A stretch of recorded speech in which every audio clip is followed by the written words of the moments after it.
Assalamu alaikum ve rahmetullahi ve berekatuhu. Dünyadaki barlık muhaciret yaşayotgan barlık kıyımdaşlar. Allah'ım Allah'ını selamet olsun. Allah'ın rahmeti ve salamı hammalarının üstü olsun. Bugün ben guvalık beriş maqsadida so'zlayapman. Ben 2002 yılda ismim Ahmetcan Jumaxon. Özüm Bulcu şehir Şenqua Şarkı yolu 3. han 600 numaralı qorada o'tirishlik. Anamning ismi Xayrigul Turdi.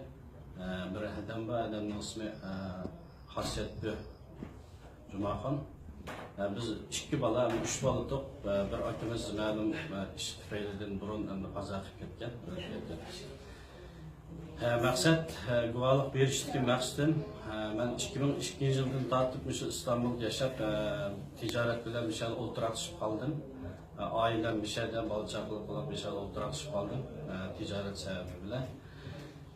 Ben hazır anılarım bile, hedilerim bile ve ruhsatlarım bile hazır 2 yıl oldu, 2 yıl yakın oldu. Hiçbir alakam yok, hem de alakam üzülüp kaldı. 2 yıldan aldıda telefonlarla görüşüp duraptık. 2 yıldan aldıda benim apam kelip elimde bir 4-5 ay turup ketken oldu. Turup ketdi, bazı apamın işi çoğarak olan diken. Ağırlık sebebi bilen salametli yar vermey bir yerden ketip kaldı. Şu ketkençe ben hiçbir alaka oluşamadım. Onun aldıda anam bir 4 yılın aldıda ümek arkalık kelip bir işe tutup ketken. Kendi yani 2. kıtım kelişti 2 yılın aldıda. Şu ketkençe hiçbir alakamız hazır yok. Telefon mu yok, izdirgim yok, hayat mı, sak mı? Bu anam kesel çant demiyorum, ne çıkıl keseller var. Ben hiçbir haberini alamadım. Benim hedem Xasiyatli Jumaxon diyen benim öz hedem. Bu hedem var. Bir 4 yılın aldıda bir ümek bile apamdan keyin 10 kelip bir işe tutup ketdi. Onun hiçbir izdirik yok 2 yıl oldu hazır. Biz apam ketken ayağı asasiyatı 2 yıl yakın oldu. Ne apamның ya hedemның hiçbir izdirik yok. Hem de ben hedemni buldu, hem de bazı bir sırf haberlerden hem de başka haberlerden bazı ma'lum kişilerinki anlatışında hem de adamni ilk kitap biz kampka bir 3-4 ay mı 3 ay mı yetip çıktı diye anlagan. Keyin çıktı mı, kayıt ilk ketdi mi, anam hazır kamptı mı, ya sırttı mı, öydü mü uqmayman. Urug tuqqanlarimni hem alaqashamadı ve burun urug tuqqanlarim bilan telefonda paranlaşalaydı. Bu hazır alaq fakat çok üzüldü hem de. Hazır hem de biz ben 2002 yılda bir şey kelgendim beri hem de biz asli 16-17 yıl degan bir çoğun bir uzak bir yıl, uzak bir vakit bu. Bu vakit içinde vatan hiçbir berip bulamadık, baramadık gapdan oçuğa. Çünkü şu endişede basak tutup solamı, onu kılamı, atalarımızı mükemmel olan bir yana vaziyette anlamanda da başka bize hiçbir kilemedik. Mağuşluğan, mağılgan, onluğan, muhaciret yaşavatkan, vatanını körematkan, uruktuk kaldırdan arılgan, dost buradarlardan arılgan, ağaç sınırlardan, ballarından özüge muhabbet bağlayan şu güzel toprak makallardan arılgan 100 minglarca, 10 minglarca vatandaşlarımızı çatlarını sarsamıda juravatıdan. Hemimizin hikayesi birbirimizden hem de bu karışmaydı hem de içilişlik nayet zor hikayeler mevcut hem de hemimizin bu.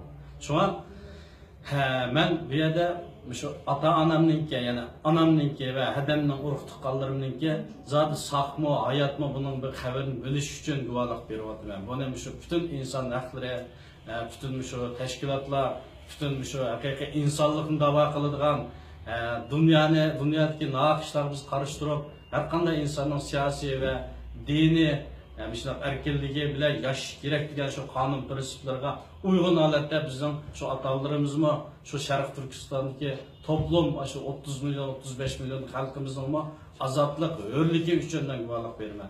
Bu şahsi anam için urug tuqqanlarim için adam için emas.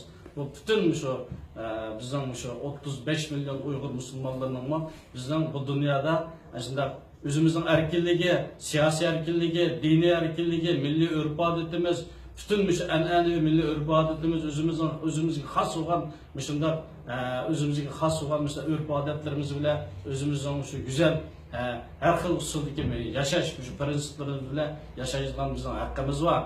Şu an bunun için de şu Müslüman kıyımdaşlarımızınki, Uygur milletininki kamp etayotgan necha million insonlarninki, ota-onalarimizning, urug' tuqqanlarning, qo'lim qo'shnilarning, ochi sing'illarimizning, birodarlarimizning, ustozlarimizning, olimlarimizning, ishchi xizmatchilarimizning, tijoratchilarimizning, har sodi qarindoshlarimizning shu kamplardan chiqarib erkin yashashini, hur, ozod yashashini va bizning shu Sharq Turkiston shu davlatimizdan bayrog'imiz mavjud bo'lgan, ko'k bayrog'imiz mavjud bo'lgan, biz davlat qurgan 33-yillar 45-yillar davlat qurgan shu davlatimizning qaytib bizga berishini, elishimizni, Xitoylarning tajovuzlarining shu davlatdan chiqib ketishini, bunda naqchilik bilan bizga zulm qilmasligini, butun dunyodagi insoniy g'ururi, vijdoni bor har qanday millat buning farq etmas, har qanday millatdan arzu umid qildi ekanmiz. Bu naqchilikni ko'rsin, anglasin. 2 kundan keyin Janvada shu to'g'riliq yig'in ichiladi deb anglatamiz. Xitoy hukumatlari bilan munozira yoki birisi deydi munozirasi deydi, birisi deydi so'roq qiladi deydi. Buning qaysi rost? Buni so'roq tortish munozirning asosiy farqi bor. Nima bo'lsin, buni butun dunyodagi shu insondek yashaydigan, shunday o'zining urf-odatlari bilan, o'zining haq huquqlari bilan, insoniy huquqlari bilan, siyosiy huquqlari bilan, diniy huquqlari bilan yashaydigan har qanday millatning biz Uyg'ur musulmonlarning bu zulmini anglashini, ko'rishini va bizga ko'ngil bo'lishini va jamiyatda ichilgan 2 kunki yig'indimi mushuning tafsili, haqiqiy o'ttirib qo'yilishini va buningga butun dunyodagi insonlarningki shu tashkilotchining, inson haqlari tashkilotchining, parlament bo'lsin, o bu butun davlatga Amerika olsun, her qanday musulmon O'rta Sharqning musulmonlari olsun, qanday davlat liderlari olsun bizning bu haq ishimizga ishonishini, ko'ngil bo'lishini men guvohlik beraman. Gap qilsam gapim bek uzrab ketib o'xshaydi, gapim mishadi kesay. Assalomu alaykum va rahmatullohi va barakatuh.